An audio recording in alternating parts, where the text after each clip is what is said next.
Bahasan selanjutnya adalah tujuan dari supply chain.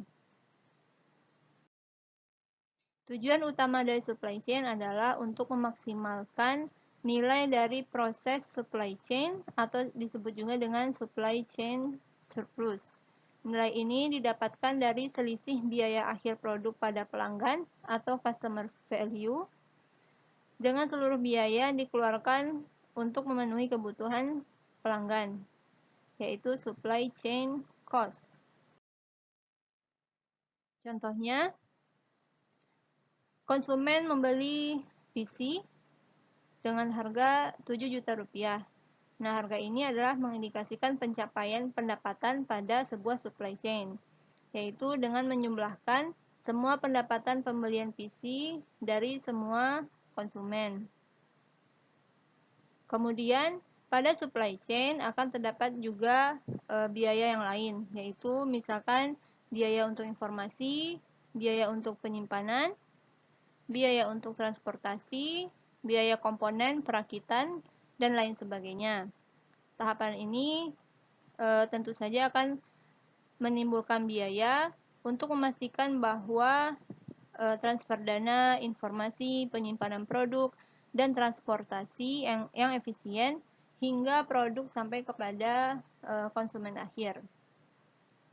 Nah, perbedaan dari penjualan PC dan biaya rantai pasokan ini merupakan supply chain surplus, yaitu total keuntungan yang dibagi kepada semua tahapan dan perantara. Nah, keberhasilan diukur dari keuntungan supply chain, bukan keuntungan pada tahapan individu. Setelah menentukan keberhasilan rantai pasokan atau supply chain dalam kaitannya supply chain surplus, maka langkah logis berikutnya adalah mencari sumber value atau nilai, kemudian revenue atau pendapatan, kemudian cost atau biaya. Untuk setiap rantai pasokan hanya ada satu sumber pendapatan, yaitu adalah pelanggan.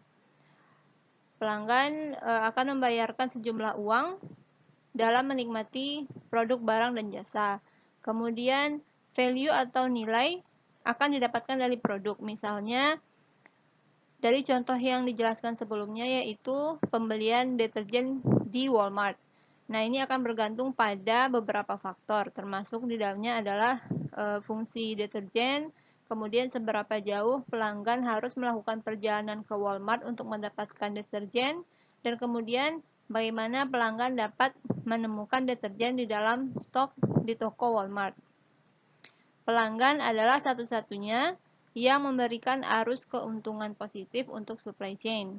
Semua arus keuangan lainnya hanyalah pertukaran dana yang terjadi pada supply chain, mengingat semua tahapan yang berbeda memiliki pemilik yang berbeda. Ketika misalkan Walmart membayar pemasoknya, maka Walmart akan mengambil sebagian dari dana yang disediakan pelanggan, baru kemudian meneruskan uang itu ke pemasok. Kemudian cost atau biaya. Cost atau biaya ini akan didapatkan dari semua arus informasi, produk, dan dana yang menghasilkan biaya dalam rantai pasokan. Nah, kunci sukses dari supply chain ini akan terjadi jika pengelolaan arus value, revenue, dan cost dapat dikelola dengan baik.